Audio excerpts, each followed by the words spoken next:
आवाज़ की दुनिया के दोस्तों, कैसे हैं आप लोग। मैं उम्मीद करता हूँ आप लोग अच्छे होंगे और अपनी ज़िंदगी का निर्वहन बड़ी खूबसूरती के साथ कर रहे होंगे।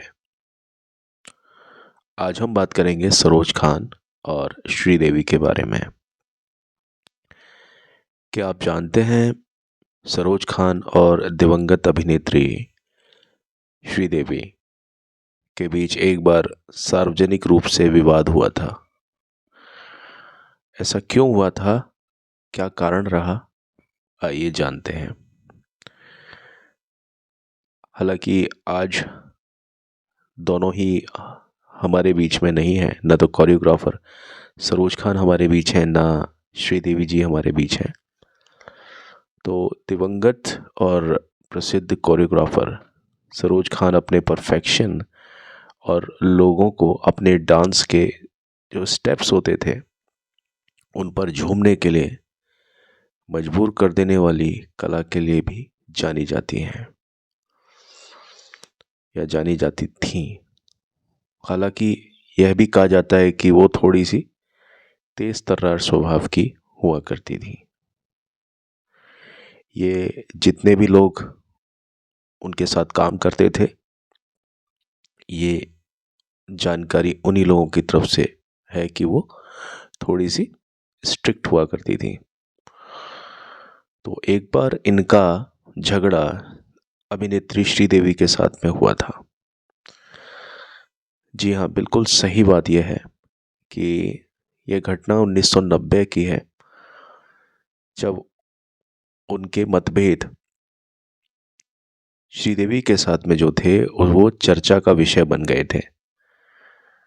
और यहाँ तक बात आ पहुँची कि ये बातें जो थीं, ये विवाद जो थे, ये अखबारों में भी आने लग गए थे और इस वजह से कई अटकलें भी लगाई जाने लगी थी। अब सरोज खान और श्रीदेवी के बीच में विवाद का कारण था क्या? तो बताया ये जाता है कि सरोज खान, जिन्होंने माधुरी दीक्षित के एक बहुत सुपर डुपर हिट नंबर धक धक करने लगा गाना था ना, फिल्म बेटा का, जिसमें अनिल कपूर के साथ में माधुरी दीक्षित, उस गाने को उन्होंने कोरियोग्राफ किया था। और ये गाना अपने आप में एक एंथम बन गया था। माधुरी दीक्षित को धक धक गर्ल कहा जाता है, अभी तक इस गाने की वजह से ही कहा जाता है, जिसे कोरियोग्राफ किया था सरोज खान जी ने। तो ये जो स्टेप्स थे, ये सरोज खान जी के ही थे और वो अपने अब जो होती है अविस्मरणीय जो क्षमता होती है, स्टेप्स को याद हम करते हैं। कुछ स्टेप्स हमारे मन में हैं जो डांसिंग स्टेप्स होते हैं, तो वो स्टेप्स ज़्यादातर हमारे दिमाग में सरोज खान जी के ही स्टेप्स होते हैं। तो लोग आज भी उन स्टेप्स को याद करते हैं। तो इस चीज़ के लिए सरोज खान बहुत ज़्यादा मशहूर थी। इस गाने की कोरियोग्राफी करने के तुरंत बाद में सरोज खान और श्रीदेवी के बीच में एक फिल्म थी जिसका नाम था चांद का टुकड़ा। उसके सेट पर मतभेद हो गया था। अगर हम खबरों की माने तो श्रीदेवी अपने गाने की जो कोरियोग्राफी थी उससे बिल्कुल भी सेटिस्फाइड यानी संतुष्ट नहीं थी। इस बात को याद करते हुए एक बार सरोज खान ने बताया था कि श्रीदेवी ने न केवल उस मेरी कोरियोग्राफी पर असंतोष व्यक्त किया, बल्कि श्रीदेवी ने यहाँ तक कह दिया कि ये जो गाना है ये बिल्कुल माधुरी दीक्षित के धक धक गाने की तरह ही है, इसमें ज़रा भी स्टेप्स में कोई भी चेंजिंग नहीं है।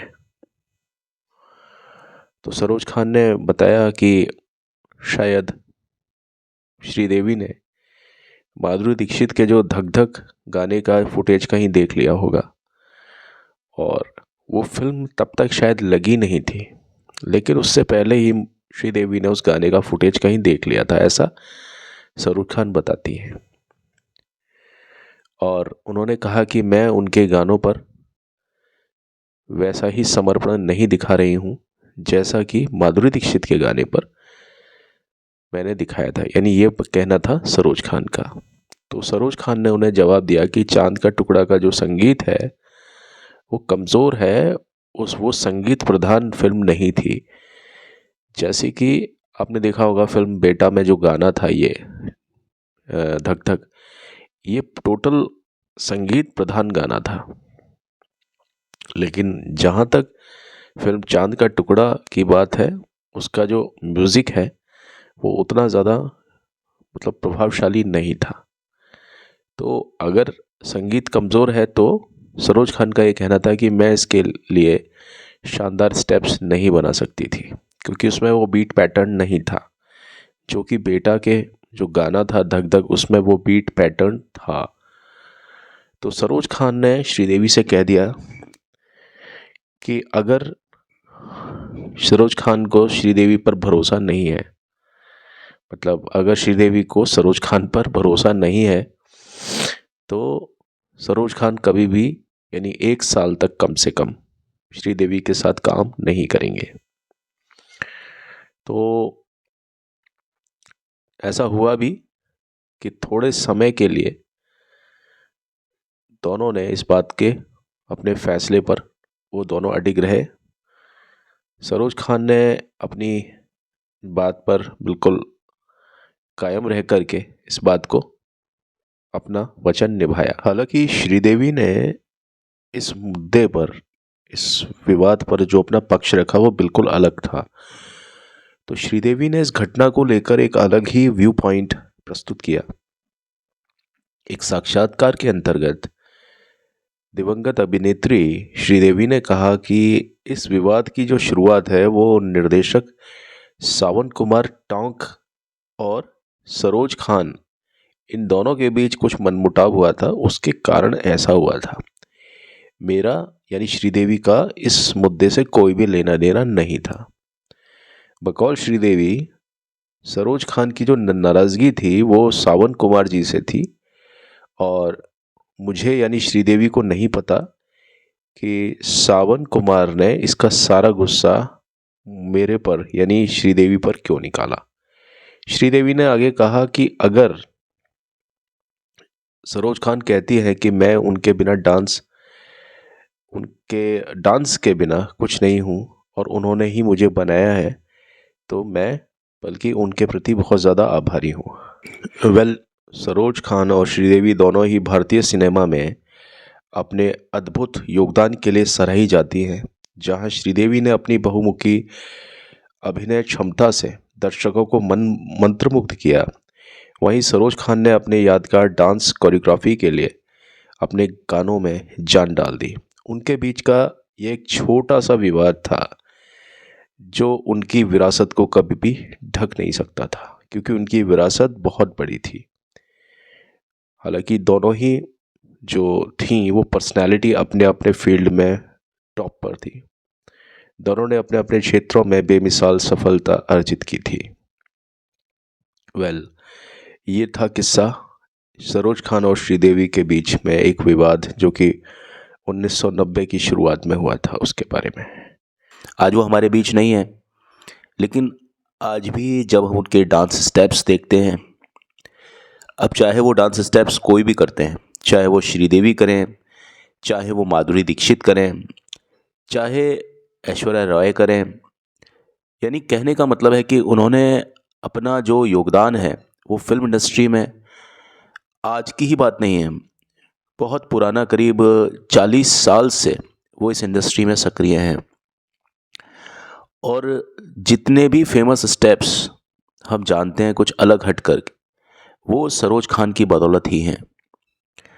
तो सरोज खान का जो इम्पैक्ट है फिल्म इंडस्ट्री पर, जो उनका प्रभाव है वो किस प्रकार है, और ना सिर्फ एक्ट्रेसेस के लिए वो आदर्श रही हैं, बल्कि जितने भी हमारे एक्टर्स हैं अपने समय के, आप समझ लीजिए कि ऐसे ऐसे एक्टर्स जिनको डांस करना नहीं आता था, उनको भी नचाया था सरोज खान जी ने।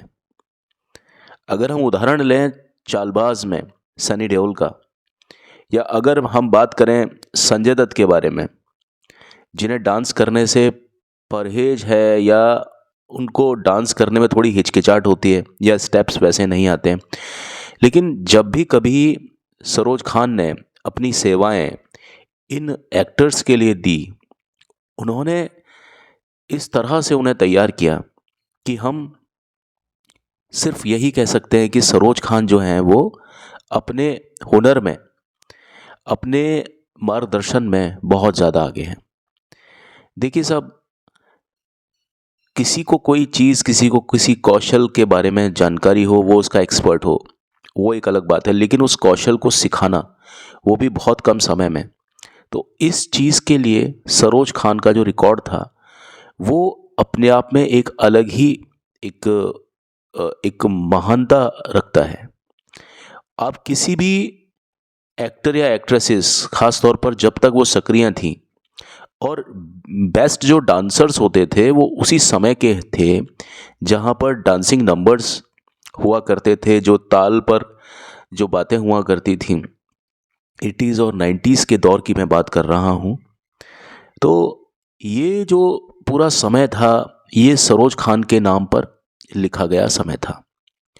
और इसमें कोई दो राय नहीं है कि बहुत बड़े बड़े टैलेंटेड कोरियोग्राफर्स भी आए उनके बाद में और उनके पहले, लेकिन जो नाम सरोज खान का जो हुआ वो किसी और का नहीं बन पाया। तो सरोज खान अपने आप में एक अलग ही एक स्टार हैं, जिन्हें किसी भी तारुफ या परिचय की जिन्हें ज़रूरत नहीं है। वो किसी भी एक्टर या एक्ट्रेसेस के बदौलत अपनी जो शख्सियत है उसका निर्वाह उन्होंने कभी नहीं किया। तो सरोज खान के बारे में आप कमेंट बॉक्स में लिखें कि आपको सरोज खान का डांस या डांस पैटर्न्स किस प्रकार दूसरे जो कोरियोग्राफर्स हैं उनसे अलग दिखाई देते हैं। तो आज के अध्याय में हमने देखा कि किस प्रकार श्रीदेवी और सरोज खान के बीच में ना किसी बात के होते हुए भी ये एक किस्सा, जो कि शायद अफवाह पर आधारित था, ये हमें सुनने को मिला था। उस समय की जितनी भी मैगज़ीन्स थी, इन किस्सों को बहुत ज़्यादा कवरेज देती थी, और मुझे अच्छी तरह से याद है कि ये अखबारों में भी ये बातें आया करती थी, लेकिन इसका कोई सिर पैर नहीं होता था, जैसा कि बाद में श्रीदेवी ने अपने एक इंटरव्यू में इसका खुलासा किया था। आज की सभा में बस यहीं तक। मैं हूँ आपका दोस्त, आपका होस्ट हेमंत कुमार। आपसे फ़िलहाल के लिए रुखसत चाहता हूँ। आप सभी खुश रहें, आबाद रहें, मस्त रहें और अपनी अपनी ज़िंदगी में सदा व्यस्त रहें। Thank you, bye.